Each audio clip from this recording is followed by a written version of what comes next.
Welcome back to GEMS podcast. For those of you that are new to the community, I am Miss Genesis Amaris Kemp. For those seasoned listeners, thank you so much for tuning in to another segment. With me today is a special guest by the name of Victoria Pelletier, and she is going to be talking about advancements in our careers. But before we dive into the meat and potatoes of the segment, I want to tell you a little bit more about who Victoria is. So, Victoria Pelletier is Managing Director, Travel Industry Network at Accenture. She is a senior executive with over 2 decades of progressive experience in strategy, operations, growth initiatives, and business and talent development. She is a visionary leader with a passion for innovation, creativity, and diversity, equity, and inclusion, also known as DE&I. But let's not forget to throw in a B there for belonging. In fact, Victoria has won both the 2020 Mentor of the Year award from Women in Communications and Technology and the 2019 HSBC Diversity and Inclusion and Innovation Award. Victoria, who was also recently named as 2021 550 most influential business leaders in technology. Wow, y'all, that speaks volume. Victoria serves as a board member for several organizations. She is also a published author, regular contributor to Forbes, and a member of the Forbes Business Council. She is an in-demand public speaker and appears regularly on national radio and television. An inspiring professional with impeccable credentials, Victoria is a trusted voice among peers and emerging executives. So without further ado, let's bring on Victoria Pelletier. Hello there. I'm happy to be here today. Thank you so much for sharing and holding space with me, Victoria. Hopefully, I didn't butcher your last name. So if I did, please correct me in front of the audience. No, you did excellent. Awesome. So one thing that I like to do for the audience so they could get to know you a little bit more is either an icebreaker or a rapid fire 10 question game. What are you in the mood for? Icebreaker. Okay, we're breaking the ice with Victoria and Genesis. I want you to share something crazy or adventurous that you have done in your life that has built your character, or something fun and interesting that not even your community knows about you.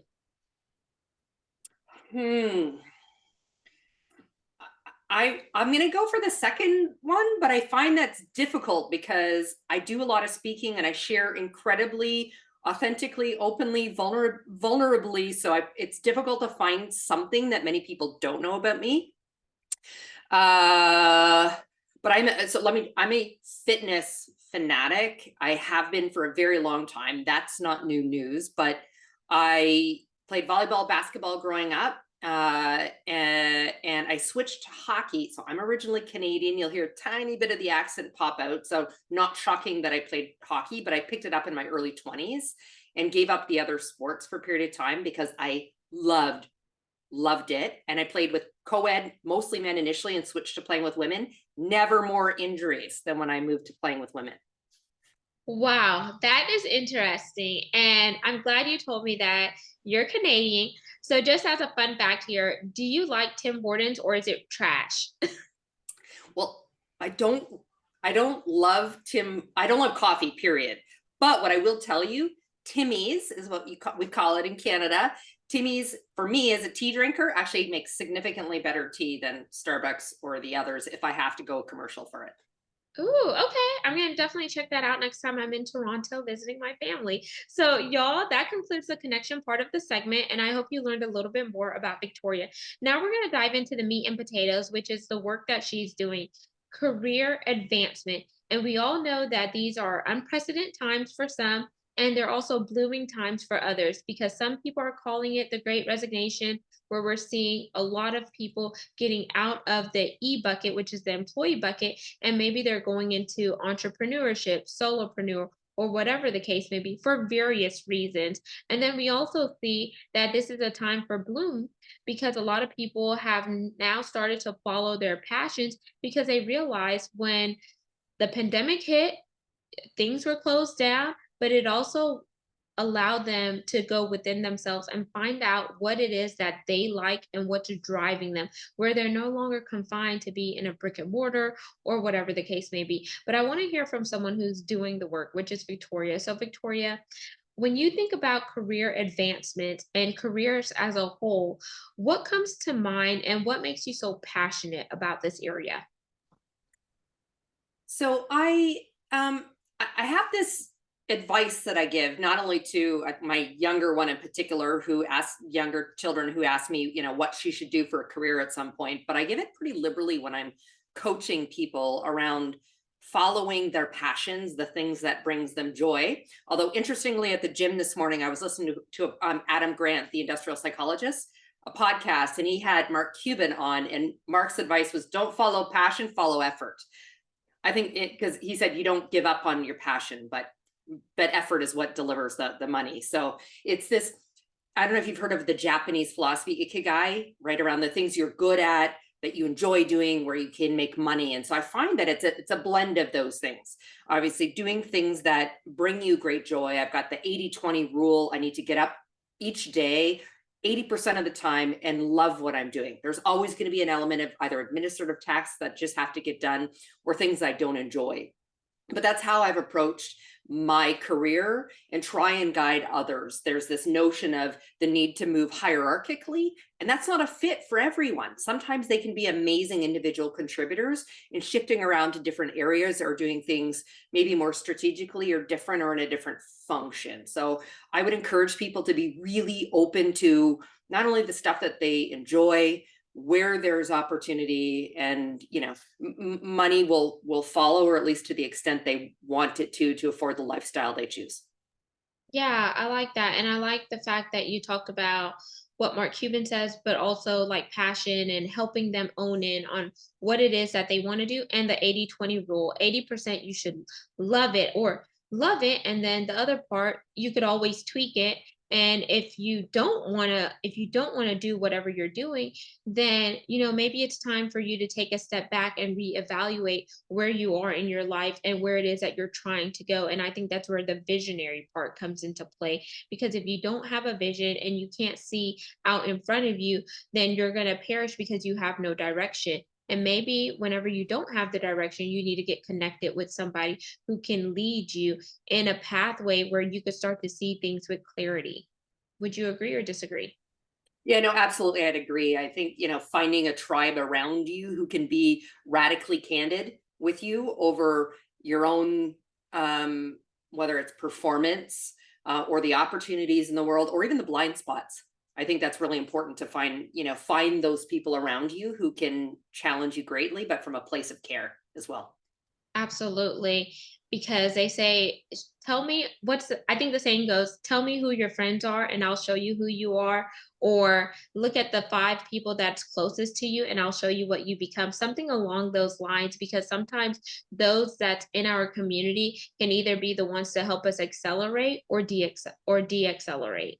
And I think now, like in society, everyone is vying for attention because we see so many things being pulled on social media, and people are like, oh, I want to do that. When in actuality, you're only seeing a piece of the puzzle or a piece of the image. You're not seeing the whole thing.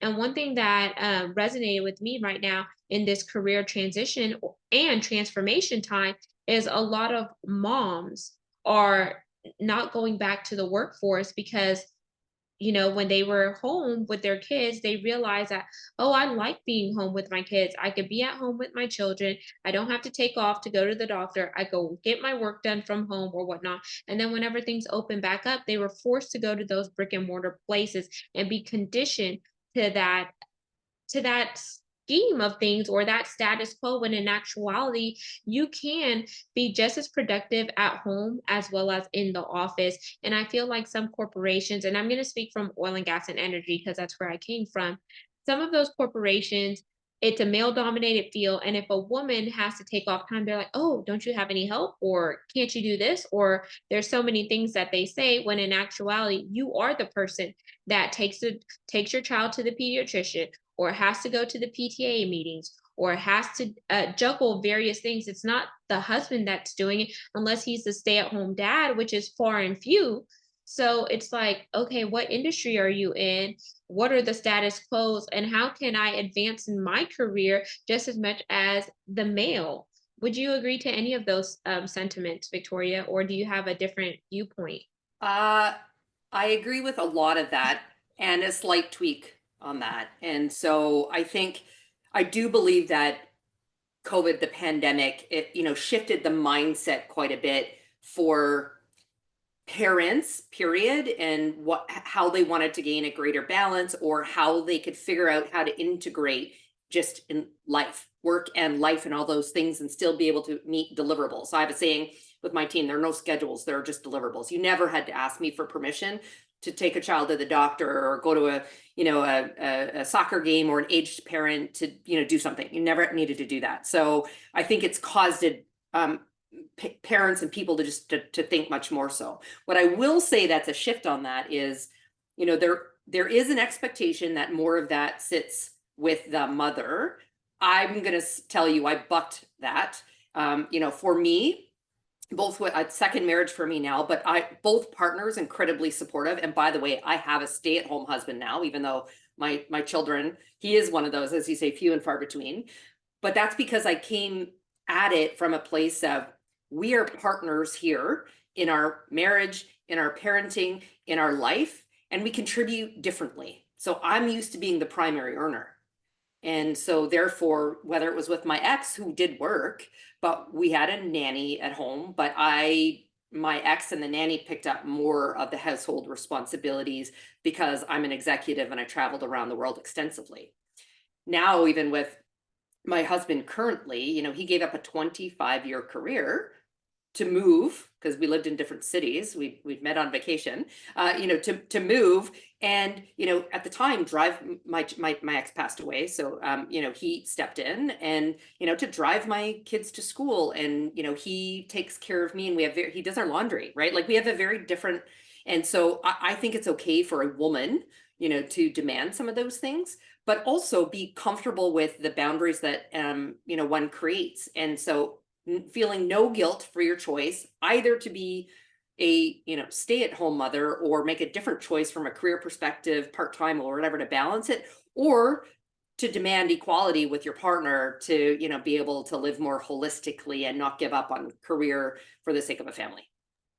I like that. And I like that what you're doing in your household and your life is different because I think there's going to be a woman that can resonate with that because there are some women that are the breadwinners and sometimes that could create a power struggle in a relationship whenever the man feels like, oh, my wife or my partner makes more than me, like am I less than or whatever, because society wants the man to think, oh, you're the head of the household and all of this other stuff, when in actuality it is a partnership and you're both coming in together to make it a whole. You're bringing a part, he's bringing a part, and it just works that way. But there's no shade in one person doing X amount of things and the other person doing another. So I want to spend some time talking about adversity and as well as diversity, equity, inclusion, and belonging as a whole, because I think that's a big component in advancing in your career.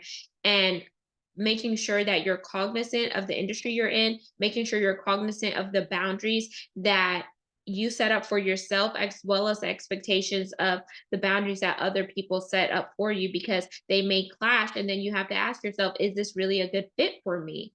So, can we spend some time just talking about you? Number one, you became an executive at 24 years old. You've traveled the world, you've hit some incredible milestones, and now here you are doing, and you're being an author, you're traveling, you're managing a family, and so many other things that make you multifaceted and multidimensional. How do you balance between adversity as well as making sure DEI is checked off from your level and being a woman in power?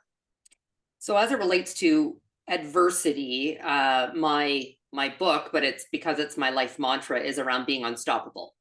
And I sign a lot of my, social media posts off hashtag unstoppable, and the other one's no excuses, which I can tell you drives my children insane. Because I believe we have choice in how we move forward against adversity. So that's kind of my philosophy around that. And then from a DE and I and B perspective, I have been heavily involved in it since my early 20s. So you mentioned I became COO at 24, a new mother. My son was only a few months old at that point, and I stepped into a room with a little bit of imposter syndrome, quite frankly, but I was the only across a multitude of fronts, including being the only woman at the table and being the youngest by 2 decades. And so I started to be really cognizant of what it liked to be the only. I still recognize I have great privilege. I'm born as a white woman in North America, and that comes with privilege. But there were other things. So I was aware of all of those facets. And also, at the time, I was leading an outsourcing organization, which is, companies outsource parts of their business, RMS for less. And the people that do a lot of that work, it's not always a destination, right? They're immigrants to the country, or maybe they're in between jobs. And so I realized how great it was, not just the right thing to do, but great for business to create a place where people felt highly engaged and therefore were more productive and and more effective in their roles. And so I came at it from that perspective. And then subsequently in the last 10 or 15 years, where the formalization of business or employee resource groups has come, I've been the leader for women's resource groups, for LGBT, or for the entire program holistically, to the point where at one point I was leading businesses where that became essentially part of my day job as well, leading HR strategy and consulting and outsourcing businesses. So where I would talk about leadership and culture and diversity and inclusion, I now actually was in a role in which I was leaning that way. And so it's something I'm extremely passionate about, for all of the reasons I stated around it being the right thing to do, but also being great for, business or community and the world at large.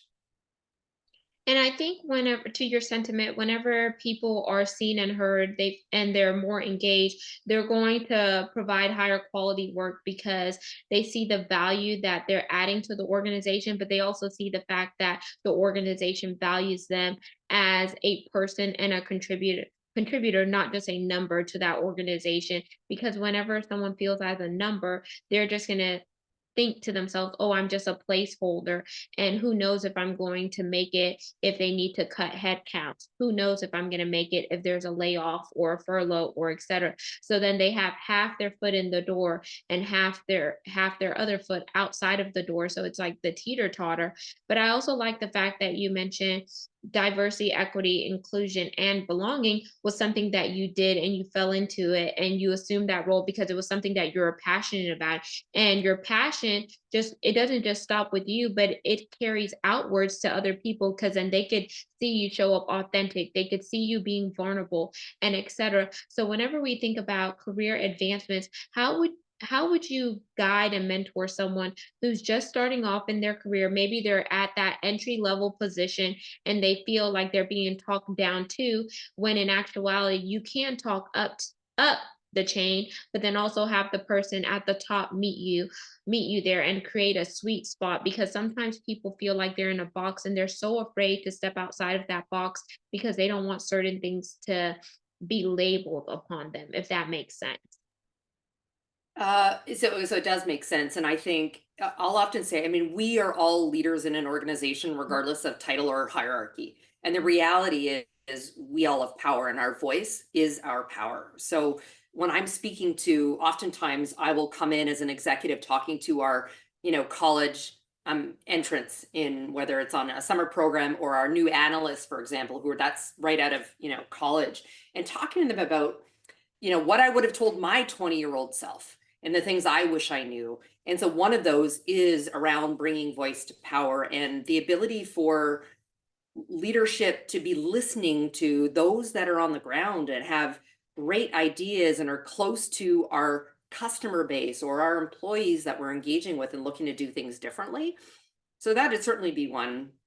As it relates to executives, you talked about meeting in the middle. I think there's requirement for significant training, because a lot of the people we know are white men in a lot of these roles. So how do we give them education around unconscious bias? How do we give them tools to look at metrics to move the needle forward and be much more strategic and intentional about driving DE&I forward? And then there's other things I would say just around advancement of career, and that is around making sure that you're maintaining your skills and relevance. The shelf life of skills are decreasing dramatically, less than 2 years on average now, for functional type of skills. So making sure you stay relevant and continue to perform and have a solid work ethic.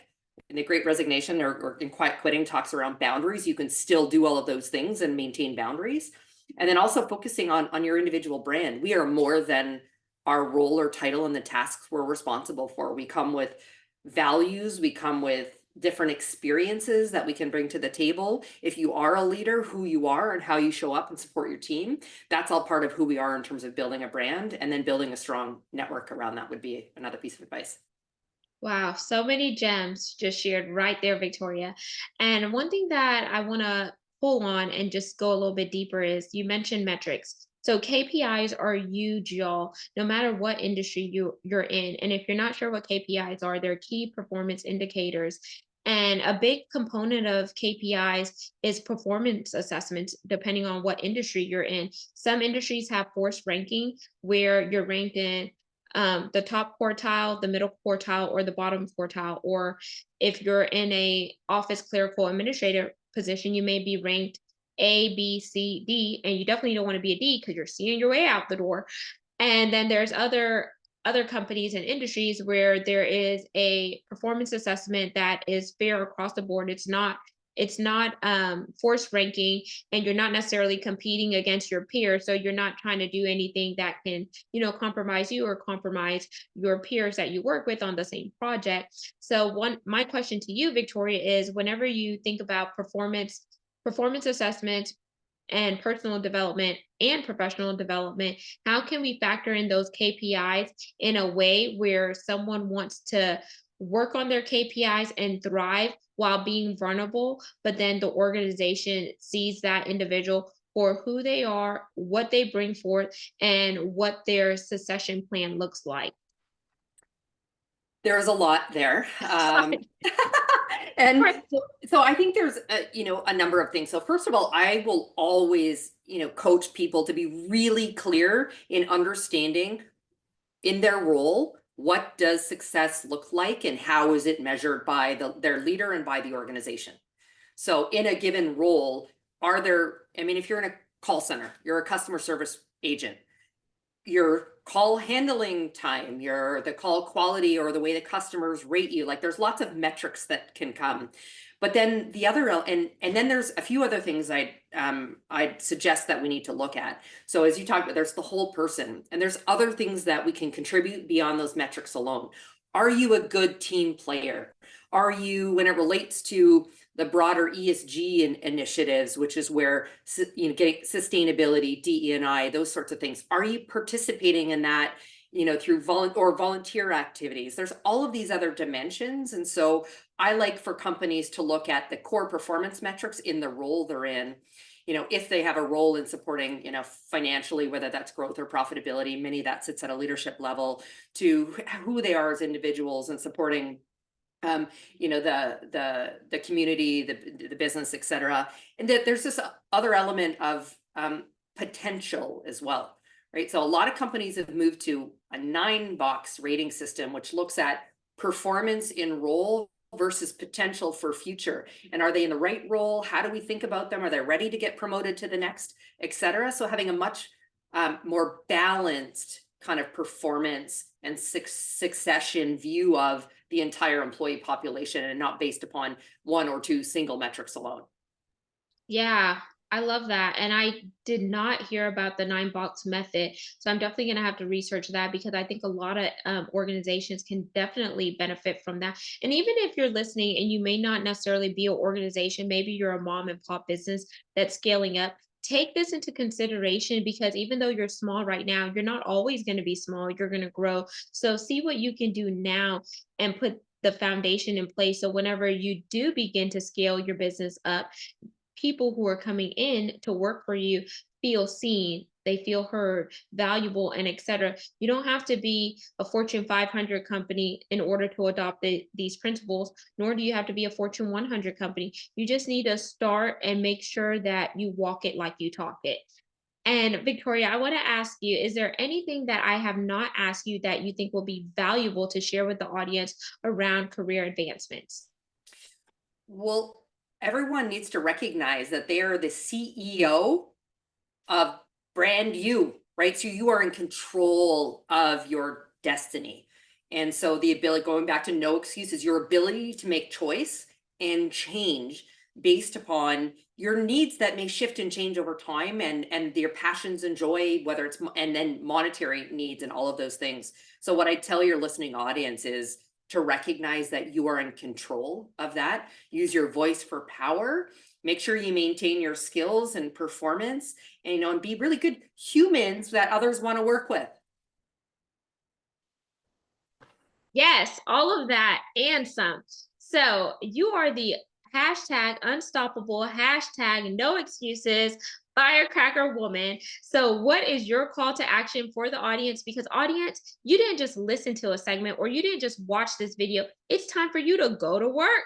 Put these principles to work. So, Victoria, give them your call to action, link that website, and tell them how they can connect with you on your social media platforms. Well, find me on LinkedIn, number one. Number two, I do have a personal website, which is victoria-pelletier.com, which is where a lot of the content where I share articles around this and where I do a lot of public speaking that lands on that page. So hit me up there. Awesome. So, y'all, I'm going to make it really easy for you. All of Victoria's contact information will be in the show notes. So, all you have to do is read, scroll on down, and tap in with Victoria so you can learn more about the work that she's doing on the forefront as well as behind the scenes. And my big ask for you is for brand sponsors. If you like what you heard, you like the mission and the movement to bring on content that is educational, inspirational, and motivational, it does take monetary resources to keep this mission and movement going. So if you want to link arms with me where we're creating synergies to go further and faster together, send me an email at gems with Genesis Amaris Kemp at gmail.com. It's easy to remember because it's the full name of the show at gmail.com. And until the next guest, next segment, if there's a topic that you want to hear right here, let me know. As we all know, feedback is a gift, and that's how I'm going to improve. But that's also how the community is going to grow because it's not just my show, it's all of us show. And there's something each one of us can learn from one another. So until then, peace, love, and lots of blessings. Have yourself an amazing day and be unstoppable and no excuses, just as Victoria says.